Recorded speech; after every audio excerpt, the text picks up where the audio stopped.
એ સમ્રાટ અશોક આજે દરેકની નોટ ઉપર છે ને મારીને તમારી નાતનું ગૌરવ છે બાપ, એ નાતનો છે. નાની જ્ઞાતિ નહોતી પણ થઈ ગયા હું તમે કર્મે.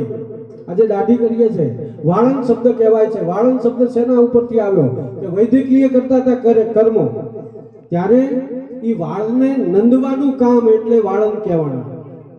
એ જ્યાં ગઢ ગુમડ થયું હોય કે ક્યાંક દસ્તર મૂકવાનું હોય ને ત્યારે એને વાળને કાપવા પડે, એ વાળને નંદનાર એ વાળંદ થયો. બાકી નાઈ એટલે ન્યાય, અને એના માટે લગભગ 13 થી 14 રાજાઓ થઈ ગયા. અને એ પછી એને ખંડ ભારતને અખંડ કર્યું.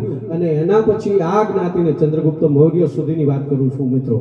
અને આ ગવર્મેન્ટ ઓફ ગુજરાતના ચોપડે નહીં પણ ભારતના ચોપડાઓની અંદર લેખ છે ને મારી પાસે પડ્યા છે. કોઈને પણ પુરાવો જોઈએ તો હું પુરાવા સાથે એને રજૂ કરી શકું છું બાપ. અને એના માટે કે આજે દેવાયત બોદલની વાત થાય છે, એકદમ સાચી વાત છે. જુનાગઢની અંદર પોતાના દીકરા ઉગાને જે બલિદાન કવિરાજ બેઠા છે ને એમને ખબર છે કે પોતાના દીકરાની આંખો કાઢીને એના ઉપર કચડી અને એવો જ બનાવવા રાજસ્થાનની અંદર જે બન્યો ઉદયસિંહ બાપુ જે થયા, અને એ ઉદયસિંહના પિતા જ્યારે યુદ્ધમાં હારી ગયા ને અને ત્યારે ઉદયસિંહ નાનો બાળ હતો ને એને લઈને જે જનાર અને પોતાના હગા દીકરાને એમ કે આ તારો ન હોય તો એને તલવારથી કાપી નાખને કાપનાર પન્ના નાય, એ મારા સમાજનું ગૌરવ છે બાપ, બીજા કોઈના સમાજનું નહીં. મારા સમાજનું ગૌરવ છે.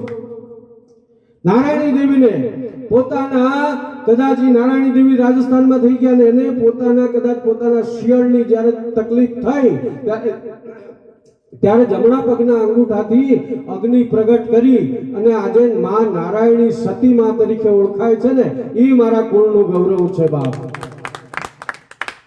અને છેલ્લે સંતોની જ્ઞાતિ બેઠી છે, સંતો મહાત્માઓ બેઠા છે. હું અમદાવાદથી આવું છું. અમદાવાદની અંદર આજે જગન્નાથની યાત્રા પ્રખ્યાત છે. જગન્નાથના મંદિરની સ્થાપના કરનાર, એ જગન્નાથ મંદિરની સ્થાપના માફ કરજો, રથયાત્રા પહેલી કાઢનાર નરસિંહદાસજી બાપુ, એ મારા વાળંદ કુળનું લોહી છે. ચિત્રામાં બેઠેલા મસ્તરામ બાપા, જેને કોણ નથી ઓળખતું, ઈ મારા વાળંદ જ્ઞાતિનું લોહી છે. અને સંતરામ મંદિરના મહંત, ઈ મારા જ્ઞાતિનું લોહી છે. આજે વક્તવ્ય એકદમ જોરદાર ધારદાર, જેને ભારતના રાષ્ટ્રપતિને વડાપ્રધાને સ્વીકારવું પડે, એ ઋતુંભરાજી, એ મારા વાળંદનું ગૌરવ છે બાપ. કેમ હું નીચે પાડ્યું એને? મને મારી જ્ઞાતિનું ગૌરવ છે.